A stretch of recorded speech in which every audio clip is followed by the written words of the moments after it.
ಇವತ್ತು ನಾನು ಇಲ್ಲಿಗೆ ಭದ್ರಾ ಹುಲಿ ಸಂರಕ್ಷಿತ ಪ್ರದೇಶದ ರಜತ ಮಹೋತ್ಸವ ಕಾರ್ಯಕ್ರಮದಲ್ಲಿ ಭಾಗವಹಿಸಲಿಕ್ಕೆ ಬಂದಿದ್ದೇನೆ.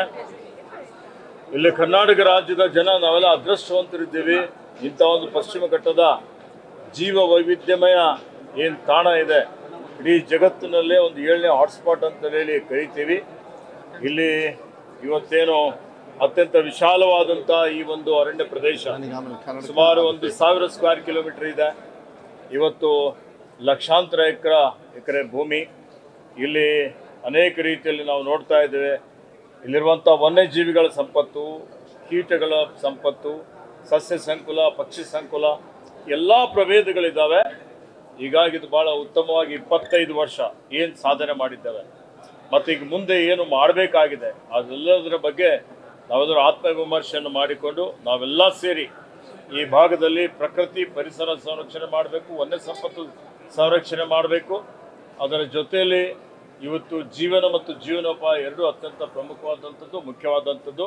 ಅವೆರಡವನ್ನು ಉಳಿಸಿ ಸುಸ್ಥಿರವಾದಂಥ ಅಭಿವೃದ್ಧಿ ಮಾಡಲಿಕ್ಕೆ ಕ್ರಮ ಜರುಗಿಸಬೇಕಾಗಿದೆ. ಆ ನಿಟ್ಟಿನಲ್ಲಿ ಇವತ್ತು ಇಲ್ಲಿ ಬಂದ ನಂತರ ಇಲ್ಲಿನ ಸಮಸ್ಯೆಗಳ ಬಗ್ಗೆನೂ ನಾನು ಮಧುಮಗಾರಪ್ಪನವರು, ಶ್ರೀನಿವಾಸರವರು, ರಾಜೇಗೌಡರವರು, ಇವತ್ತು ಬಲ್ಕೀಶ್ ಬಾನು ಅವರು, ಎಲ್ಲ ನಮ್ಮ ಶಾಸಕರುಗಳು ಎಲ್ಲರೂ ಸೇರಿ ಚರ್ಚೆ ಮಾಡಿದ್ದೇವೆ.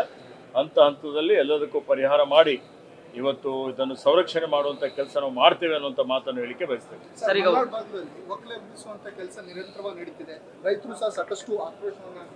ಈಗಾಗಲೇ ಇಲಾಖೆ ಮತ್ತು ಸರ್ಕಾರ ಬಹಳ ಸ್ಪಷ್ಟವಾಗಿ ನಾವು ಅರಣ್ಯ ಇಲಾಖೆ ಅಧಿಕಾರಿಗಳಿಗೆ ಮತ್ತು ಎಲ್ಲಾ ಜನರ ಗಮನಕ್ಕೆ ತಂದಿದ್ದೇವೆ.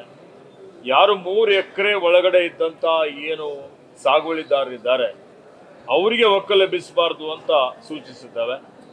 ಮತ್ತೆ 2015ರ ಒಳಗಾಗಿ ಯಾರು ಅರಣ್ಯ ಹಕ್ಕು ಕಾಯ್ದೆ ಅಡಿಯಲ್ಲಿ ಅರ್ಜಿ ಹಾಕಿದ್ದಾರೆ ಅವ್ರ ಅರ್ಜಿ ಇತ್ಯರ್ಥ ಆಗದೆ ಅಂಥವರಿಗೂ ಒಕ್ಕಲೆಬ್ಬಿಸಬಾರ್ದು ಅಂತ ಅವರಿಗೆ ನಾವು ಸೂಚನೆಯನ್ನು ಕೊಟ್ಟಿದ್ದೇವೆ. ಕೆಲವೊಂದು ಕೋರ್ಟಲ್ಲಿ ತೀರ್ಪು ಆಗಿದೆ, ತೀರ್ಮಾನಗಳಾಗಿದೆ, ದೊಡ್ಡ ಮಟ್ಟದ ಒತ್ತುವರಿದಾರಿದ್ದಾರೆ. 2015ರ ನಂತರ ನಿರಂತರವಾಗಿ ಒತ್ತುವರಿ ನಡೀತಾ ಇದೆ ಅನ್ನುವಂಥದ್ದು ಇವತ್ತು ಉಪಗ್ರಹ ಆಧಾರಿತ ಚಿತ್ರಗಳು ನಮಗೆ ಬಂದಿದೆ.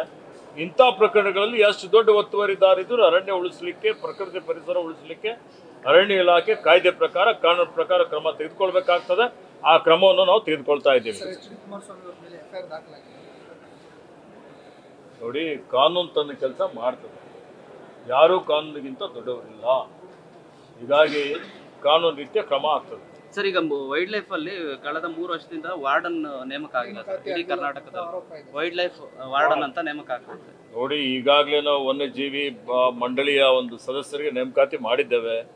ವೈಲ್ಡ್ ಲೈಫ್ ವಾರ್ಡನ್ಗಳಿಗೆ ಅಲ್ಲಲ್ಲಿ ಈಗಾಗಲೇ ಇದ್ದಂಥವರು ಅವ್ರಿಗೆ ಏನು ಅರಣ್ಯದಲ್ಲಿ ಯಾರು ಪರಿಸರ ಬಗ್ಗೆ, ಪ್ರಕೃತಿ ಬಗ್ಗೆ, ವನ್ಯಜೀವಿಗಳ ಬಗ್ಗೆ ಯಾರಿಗೆ ಆಸಕ್ತಿ ಇದೆ ಅವರಿಗೇನು ಒಳಗಡೆ ಹೋಗ್ಲಿಕ್ಕೆ ನಾವೇನು ನಿರ್ಬಂಧ ಅಂತೂ ಇಲ್ಲ. ಆದ್ರೆ ವೈಲ್ಡ್ ಲೈಫ್ ವಾರ್ಡನ್ ನೇಮಕಾತಿ ಮಾಡ್ತೇವೆ. ಸರ್, ಈಗ ದಿನೇಶ್ ಗುಂಡೂರಾವ್ ಅವರು ಒಂದು ಹೇಳಿಕೆ ಕೊಟ್ಟಿರೋದು ಅದು ಸಾಕಷ್ಟು ಚರ್ಚೆ ಆಗ್ತಿದೆ ಸರ್. ಅಂದ್ರೆ ಸಾವರ್ಕರ್ ದನದ ನೋಡಿ, ಅನವಶ್ಯಕವಾದಂತಹ ಚರ್ಚೆಗೆ ನಾನು ಯಾವುದೇ ರೀತಿಯ ಪ್ರತಿಕ್ರಿಯೆ ಮಾಡೋದಿಲ್ಲ. ನ್ಯೂಸ್ ಫಸ್ಟ್, ನಿರ್ಭೀತಿಯಿಂದ ನಿಮ್ಮ ಪರವಾಗಿ.